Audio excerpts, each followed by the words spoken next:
Point of view এই FIFA আমাদেরকে কি দিয়েছে? এক নম্বরে দিয়েছে অশ্লীলতা। মেক্সিকো এই খেলা উপলক্ষে 70 কন্ডম বিতরণ করেছে বিনামূল্যে। তাহলে চিন্তা করেন সেখানে কি পরিমাণ জিনার পরিবেশ তারা তৈরি করেছে। 2 নম্বরে উপহার দিয়েছে উন্মাদনা।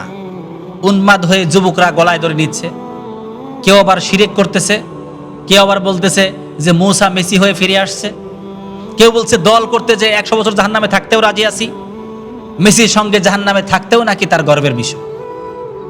এই উন্মাদনা আমাদেরকে কে উপহার দিল? ফিফা আমাদেরকে উপহার দিয়েছে। 3 নম্বর উপহার দিয়েছে ক্যাসিনো, জুয়া।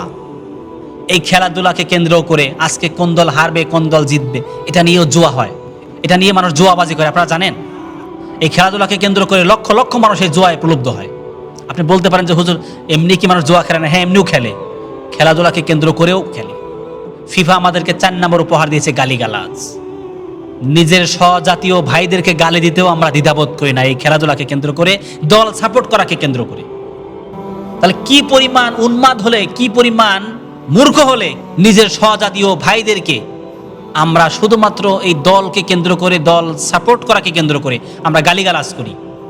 আমরা এই নিছকে খেলাধুলাকে কেন্দ্র করে স্বজাতীয় ভাইদেরকে গালি দিতে দ্বিধাবোধ করি না, শত্রু বানাতে দ্বিধাবোধ করি না।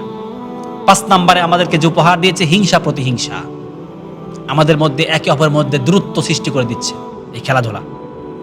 শুধুমাত্র হিংসা প্রতিহিংসার মধ্যেই এটা সীমাবদ্ধ নাই, মারামারিতে রূপ নিচ্ছে। শুধুই কি মারামারি? খুনের পর্যায়ে চলে গেছে। শুধু কি মারামারি? খুনের পর্যায়ে পর্যন্ত চলে যাচ্ছে। সো কোনো মুসলমান, কোনো ভালো মুসলিম, কোনো মুসলমানের সন্তান আবেগে গা ভাসিয়ে কোনো ইহুদি খ্রিস্টান মুশরিকের বাচ্চাদেরকে ভালোবাসতে পারে না। সেটা শুধুমাত্র ওই খেলাধুলা ভালো লাগার জায়গায় আপনি রেখে দেন। কিন্তু এই খেলাধুলাকে কেন্দ্র করে এই যে উন্মাদনা শুরু হয়েছে আমাদের দেশে, আমরা এই উন্মাদনাকে ঘৃণা করি।